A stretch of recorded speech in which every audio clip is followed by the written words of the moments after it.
ታላቁ የኢትዮጵያ ህዳሴ ግድብ ተመርቆ አገልግሎት ከመስጠቱ በፊት በኢትዮጵያ ደረጃ ከፍተኛ የኤሌክትሪክ ኃይል ማመንጨት አቅም ያለው ግድብ ሆኖ ሲያገለግል ቆይቷል። የጊቤ 3 ኃይል ማመንጫ ግድብ 1870 ሜጋዋት የኤሌክትሪክ ኃይል ማመንጨት አቅም ያለውን ይህንን ሀገራዊ ፕሮጀክት ከተለያዩ አካባቢዎች የተውጣጡ የሲቪል ማህበረሰብ ድርጅት አባላት ደርሰው ጎብኝተዋል። በስፍራው ካለው ነባራዊ ሁኔታና የስራ እንቅስቃሴ ጋር ተያይዞ ያዩት ነገር ኢትዮጵያ ለሀገራዊ ፕሮጀክቶች ልማት የሰጠችው ስፍራ ከፍተኛ መሆኑን የሚያመላክት ነው ብለዋል። እጅግ በጣም ደስ የሚል ትልልቅ ስራዎችን ያየሁበት ቀን ነው። እንደ ሀገር ያሉ ትልልቅ ሜጋ ፕሮጀክቶች አንዱ የሆነውን የግልገል ጊቤ 3ን በማየቴ በጣም ኩራት ይሰማኛል።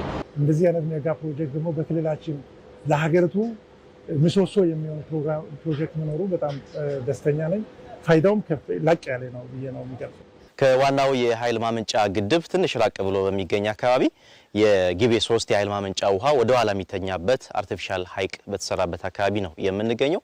ጎብኚዎች እንግዲህ በዚህ ስፍራ ደርሶ ካዩት ነገር በተጨማሪ የመጠበቁ ስራ ለረጅም ጊዜ አገልግሎት እንዲሰጥ ከማድረግ አኳያ በስፋት ሊከናወን እንደሚገባ ተናግረዋል። በዋናነት የግሪን ሌጋሲውን እንደ ሀገር እያካሄድን ያለነውን ግሪን ሌጋሲ አጠናክረን መቀጠል አለብን ብዬ ነው ማስበው።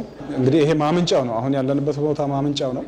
ከማመንጫው ጀምሮ እስከ ማጠራቀሚያው፣ ከማጠራቀሚያው ጀምሮ እስከ ስርጭት ቦታው ድረስ በሚሄድበት ጊዜ በኮሚኒቲ ውስጥ የሚተላለፉ መስመሮች አሉ፣ መጠበቅ ያለባቸው፣ ፕሮቴክት መደረግ ያለባቸው፣ ማህበረሰቡ መጠበቅ የሚገባቸው አካባቢዎች አሉ። እነዚያን የመጠበቅ ስራዎችን መስራት አለብን ብዬ ነው ማስበው። ይሄ የሀገር ኩራት፣ የሀገር ሀብት፣ የዜጎችም ተስፋ ነውና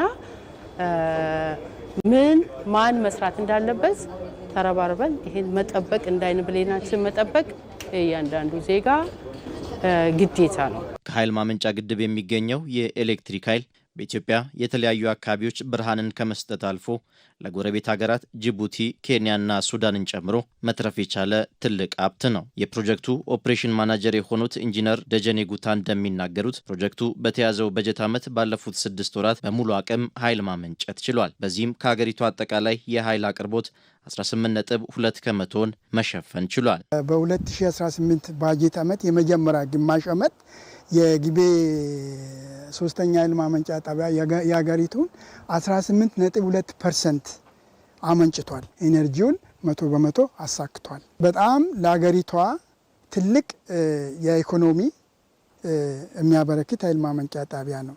የኃይል ማመንጫ ግድቡ በአግባቡ ተጠብቆ ከቆየ ከ60 እስከ 80 ዓመት አገልግሎት እንደሚሰጥ የተመላከተ ሲሆን በአሁኑ ሰዓት ከ200 በላይ ለሚሆኑ የዘርፉ ምሁራንና ከ300 በላይ ለሚሆኑ የአካባቢው ነዋሪዎች በድምሩ ከ500 በላይ ለሚሆኑ ዜጎች የስራ ዕድል መፍጠሩ ተመላክቷል።